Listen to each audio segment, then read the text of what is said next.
nakatapat dito. Every time na maglilinis tayo ng preno at ayan.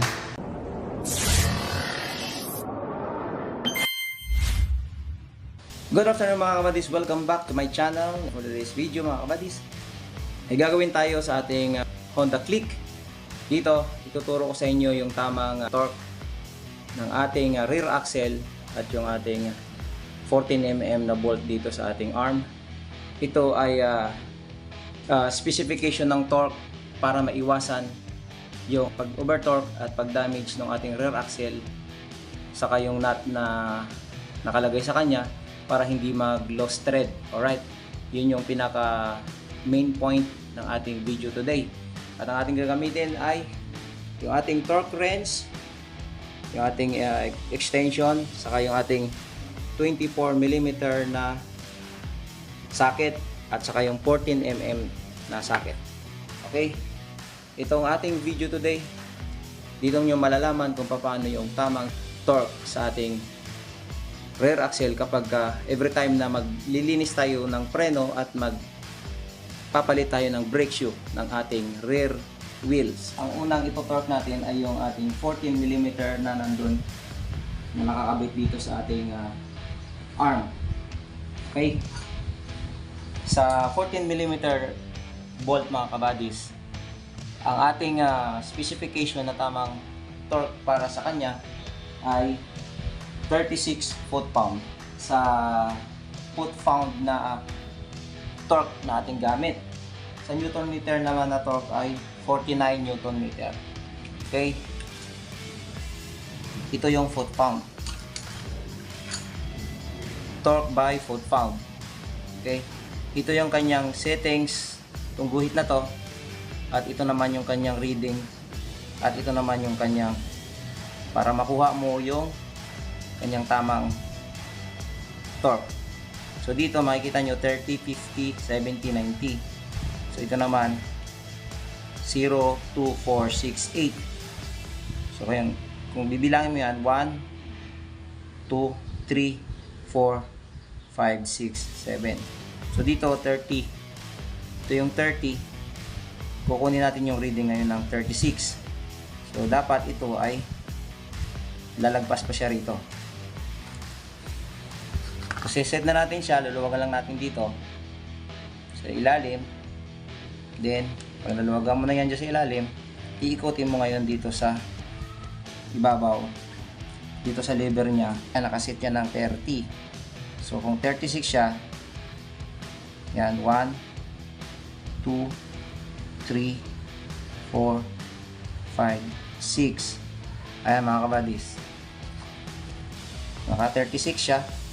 Ito yung 30. Ito yung 36. So, ang guhit na yan, nakatapat dito sa guhit na to. Yan, naka-reset na yan ng 36 foot-pound. Tapos, ilalak na natin siya. Yan.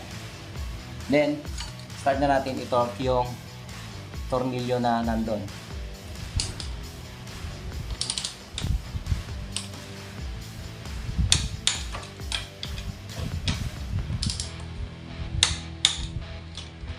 Double check. Okay. Tapos na natin i-torque yung 14mm na bolt na dalawa. Ang sunod naman natin ngayon ito-torque ay yung rear axle na nut. Sa rear axle na nut naman mga kabadis, gagamitin naman natin ditong pang torque ay yung 24mm na socket. And then, yung tamang reading ng specification ng torque sa rear axle mga kabadis kapag foot-pound ang ating gamit na torque wrench ay 87 foot-pound. Kapag ang gamit naman natin na torque wrench ay newton meter, ang kanyang specification ay 118 newton meter. Okay, so since foot-pound ito, isiset natin siya sa 87 foot-pound. Luwagan natin ulit to. Tapos, ang 80 ay nandito sa taas. Kung makikita nyo, yan, 80. Ito yung pinakakanyang settings ng 80. So, ito, i-adjust natin siya. So, naluwagan na natin to. I-adjust na natin ngayon sa lang tama. Ayan mga kabadis, nakasit ngayon siya sa 80. 0, yung guhit nakatapat dito sa guhit ng settings ng torque. At ito naman yung 80. So nakasit siya ngayon ng 80 foot-pounds. So yung 80 foot-pounds na yan, dadagdagan natin siya ng 7. So i-adjust natin siya ng 87, 0, 81, 80, 81, 82, 83, 84, 85, 86, yan, 87. So yan mga kabadis, ito ay 80, 86, 87. So yung guhit na yan mga kabadis, yan, nakasit na ngayon yung ating torque wrench ng 87 foot-pound. Right, lock natin. Ilalim. Yan, nakalock na. Tapos, iset natin ngayon yung torque ng rear axle nut. Bago natin i-torque mga kabadis, yung ating mugs, kailangan nakalock siya rito sa ating arm. Ngayon, gagamitin natin ngayon tong extension na mahaba para ma-lock natin yung ating mugs dito sa arm. Okay? Gamit lang tayo ng basahan para ma-protection lang ng ating arm.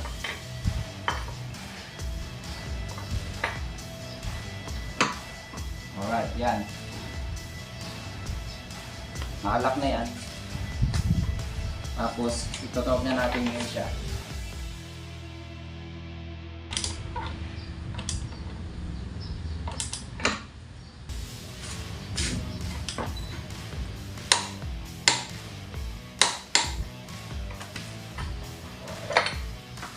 Tapos na ang pag-torque natin sa ating rear axle na nut gamit ang ating torque wrench. So sana may natutunan kayo sa aking munting video today kung paano mag-torque ng tamang specification ng torque upang maiwasan yung pag-loose thread at pag-damage ng rear axle ng ating mga motor. At kung bago ka lang sa channel ko, please support my channel, click the subscribe button down below.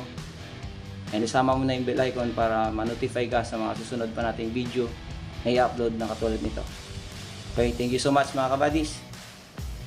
Peace!